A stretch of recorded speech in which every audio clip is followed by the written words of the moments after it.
मैं संभल भी जाऊंगा और जो पीड़ित लोग हैं उनकी मदद भी करूंगा। और मेरे पत्रकार साथी, आपसे बेहतर कौन जानेगा यमुना किनारे क्या हुआ है। एक पत्रकार के पूरे कपड़े उतार दिए थे, याद है कि नहीं याद?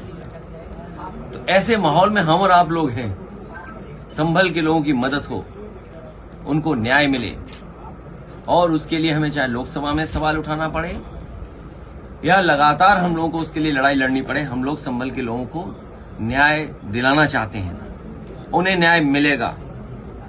जो संविधान या जो आर्टिकल कहता है प्लेसेस ऑफ वर्शिप एक्ट, उसको भी नहीं सरकार मान रही है। क्या खोदना चाहते हैं आप?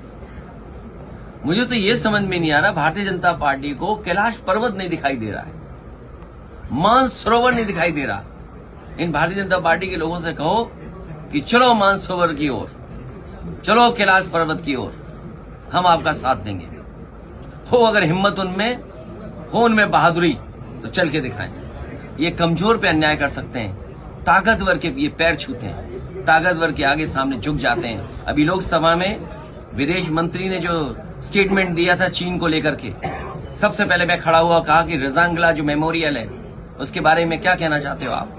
सरकार रजांगला मेमोरियल के बारे में नहीं कह पा रही। मैं आपसे कहता हूं, ये जितने भारतीय जनता पार्टी के नकली देशभक्त घूम रहे हैं, उनसे पूछिए, चीन की सीमा पर रजांगला जो मेमोरियल बना था, चीन की फौज ने आकर के तोड़ दिया। क्या ये भारतीय जनता पार्टी के लोग उसी जगह पर रजांगला मेमोरियल बनवाएंगे कि नहीं बनवाएंगे? और मैं ये दावा करता हूं आपसे, भारतीय जनता पार्टी के लोगों पर कोई जवाब नहीं होगा। वो कभी कुछ नहीं कह सकते, क्योंकि चीन बहुत ताकतवर देश है। भारतीय जनता पार्टी की हिम्मत नहीं है उनके लोगों को कि जाकर के कुछ अपने रजांगला के बारे में कह दें, कैलाश पर्वत के बारे में कह दें, मानसरोवर के बारे में कह दें। और मैं आज आपके सामने कह रहा हूं, ऑन रिकॉर्ड कह रहा हूं, वो दिन आएगा जब चीन आपको मानसरोवर नहीं जाने देगा, कैलाश पर्वत की ओर नहीं जाने देगा, क्योंकि उन्होंने बड़े पैमाने पर मिसाइल्स का कारखाना वहां लगा दिया है।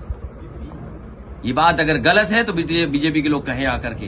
केवल 12 किलोमीटर सड़क बनी थी, नेपाल ने आपके खिलाफ खड़ा कर दिया था, नेपाल को चीन ने। लिपू लेक को लेकर के 12 किलोमीटर सड़क बनी थी, अगर आपको याद हो, नेपाल को आपके खिलाफ खड़ा कर दिया था। ये बीजेपी के लोग केवल कमजोर पर अन्याय कर सकते हैं, ताकतवर के सामने ये झुक जाते हैं। चीन के खिलाफ नहीं बोलेंगे, क्योंकि इन्हीं के लोग सबसे ज्यादा कारोबार चीन से कर रहे हैं। तो ये सवाल बड़े हैं जिसका जवाब बीजेपी के पास नहीं है, बीजेपी के पास जवाब नहीं दे सकते हैं। और मैं तो कहूंगा पत्रकार साथियों, आप भी चलना कैलाश पर्वत की तरफ, मानसरोवर की तरफ। हम सब लोग चलेंगे, आगे आगे बीजेपी वाले, पीछे प्रेस वाले, और प्रेस वालों के पीछे समाजवादी लोग चलेंगे, जिससे आप लोग लौट ना पाओ, आपको धक्का देकर के पहुंचा जाएंगे।